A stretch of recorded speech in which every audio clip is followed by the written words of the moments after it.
Starts with the dishwasher or the laundry or the way someone said something at dinner that had nothing to do with dinner. 1 minute you're fine, and then something lands wrong and suddenly you're not arguing about the dishes anymore. You're rehashing fights that you thought you were finished with. That shift from the surface topic to the thing underneath it happens in about 3 seconds. And this is about catching it before it becomes the whole night. Before we get into the tool, think about the last small argument that turned into something way bigger than it needed to. Not the content of it, but the moment where the actual topic stopped mattering and something else took over. Hold that. That's what we're working with. I'm Peter. I've spent 20 years watching people have the same argument over and over using different props. The dishwasher this week, the laundry next week, the tone of voice the week after. The props change, but the feelings don't, because the argument was never about the dishes. This is the Mid-Dishwasher Tool. 4 steps to catch what's happening underneath a small fight before it turns into the whole weekend. Step 1. What were we supposedly fighting about? Start with the surface trigger and stick to the facts. The chore, the comment, the tone of voice that set it off. Write it down in one sentence. The dishes weren't loaded right. Someone's voice had an edge to it. A quirk you usually find cute now makes you crazy.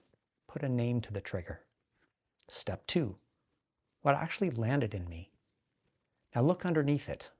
What actually landed in your chest like a bale of wet hay? Did you feel judged?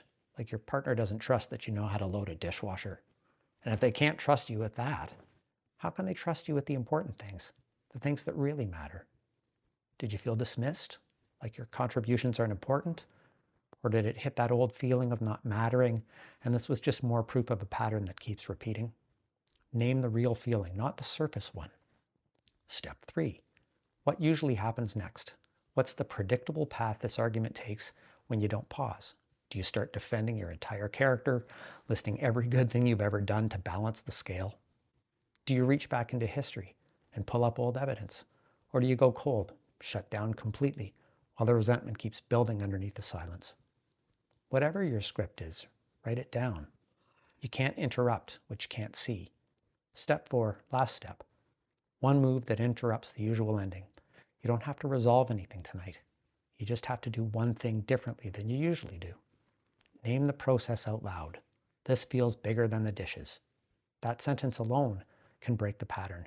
You can physically change rooms, walk outside, break the pull of the argument location.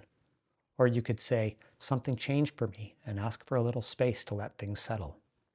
Pick the one that feels most honest for how you fight and write it down. You don't have to win the fight about the dishes. Just notice when it stopped being about the dishes. The tool's linked below, no email wall, just go grab it. If you're tired of having the same argument with different props, hit subscribe. Next week, we're using the What Stayed With Me tool to wrap up the series. See you then.